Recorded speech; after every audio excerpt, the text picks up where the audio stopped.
Hey, just wanted to do a very quick video. I said in my last video, I think I mentioned it in my last video anyway, that I was going to do a speed run of Sonic 1 on Sonic Origins, so the boss rush. I have done one attempt at it and I've pieced it together because I've done it in the little 45-second segments that I've managed to do on my Xbox, and I'm going to piece that together and do a little voiceover like I did with the final boss on Sonic 3 and Knuckles.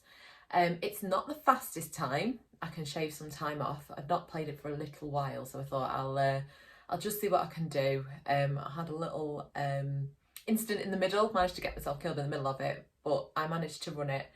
I can definitely shave some time off the overall time, but it's really difficult with Sonic 1 and that final Dr Robotnik, because it's hard to speedrun something when you are waiting. It's very much the placement of where he drops into the level, because he comes in like those piston things, you know, the things that can squash you, and it depends which side of the screen he drops into, because you've only got a 50-50 chance that he's going to be somewhere you can hit him.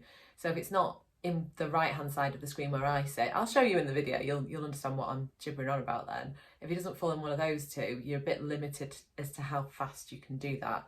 But obviously dying in the middle of it didn't help. But I just thought I'd share that with you. Has anybody bought Sonic Frontiers, by the way? I've been paid today and I am just thinking, do I invest? I do like my Sonic games. The 3D ones have got they've lost their way a little bit, haven't they? I think the last ones that I really enjoyed that were 3D was Sonic Adventure and Sonic Adventure 2 on the Dreamcast.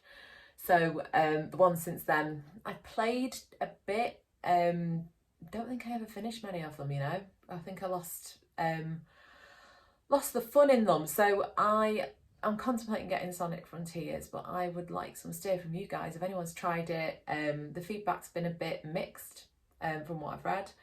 I like to make my own mind up about it, but obviously if I've got you guys to help me make a decision, then I'm going to use that, aren't I? Anyway, we'll get on to my little video of the boss run of Sonic 1 via Sonic Origins. And yeah, it's a starting point. I'll try and speed through this at a later point again, but it just gives you an idea of how to do the different bosses, or at least how I do them. I guess there's different techniques for different ones, but I know how I play them. So I'm sharing that with you now, and I will speak to you all again soon. So this is the first boss. This is the Egg Wrecker. What I like about this is it tells you the names of the things that you're fighting. I didn't know the names of half of these.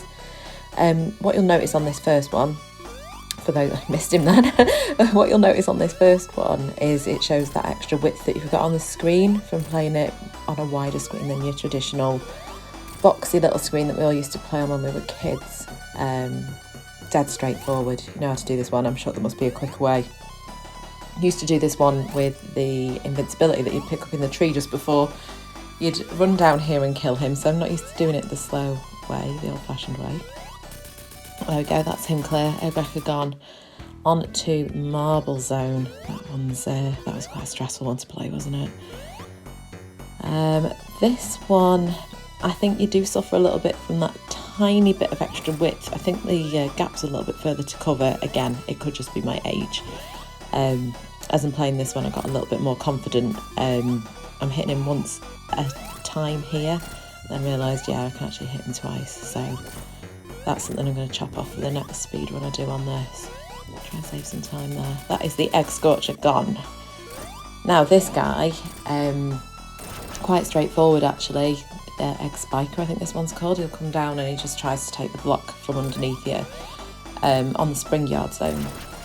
But it's quite straightforward to do this one, but if you do it and you do it in a disorganised way, I go from one end to the other and just knock him twice. If you do it in a disorganised way, you end up with all them gaps in the bottom and you can potentially fall through those, so it's just better to do it this way, and my little OCD likes it neat and tidy. So that's that one gone. Next one. Anxiety-inducing moment. Oh, just that music. Here we go. I'll give you another little anxiety-inducing moment at the top. Now the key for this, you're not hitting him.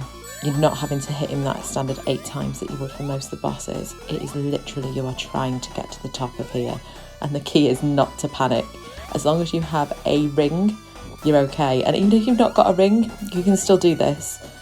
You can still get right up to the top. You've just got to take your time and not panic with the underwater scenario that the labyrinth gives you that nightmare.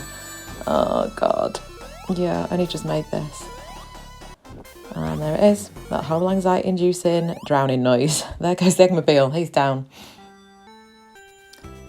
This guy, this is the one where I managed to kill myself because I was being cocky.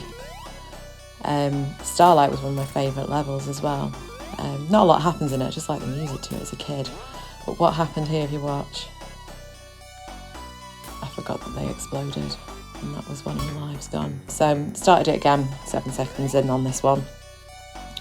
And you just use yourself as the hedgehog to hit him, or you can throw those things up at him if you time it just right.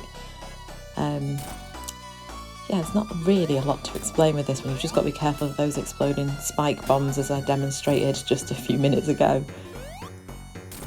I do like it when you manage to get to hit him with his own weapons like that.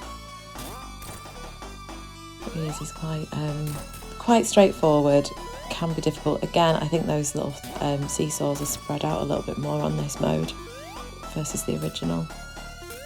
It's just a case of taking your time on him. And there he goes, that's the egg spiker. Another egg spiker, I'm sure I've had an egg spiker already. Maybe I gave you the wrong name.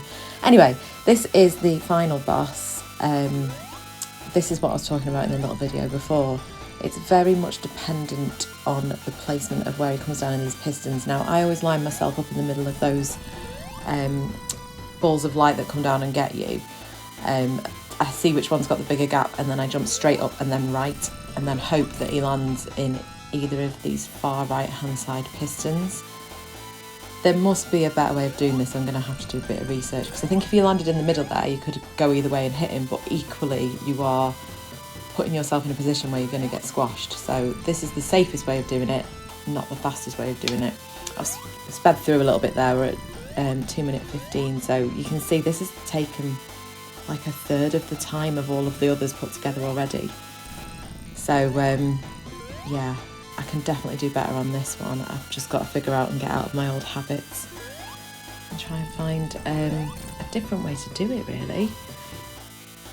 It gives you 3 rings on this one as well. You don't get that on the actual game, so that's a bit different. If you play him normally in normal Sonic mode, you don't get any rings for this last boss, so a little bit of a treat there. That's not as fast as it could be. My time's coming up in a second. It's 6 minute 11.95. I can definitely do better than that. And I'm going to do better than that. I'll bring that to you again.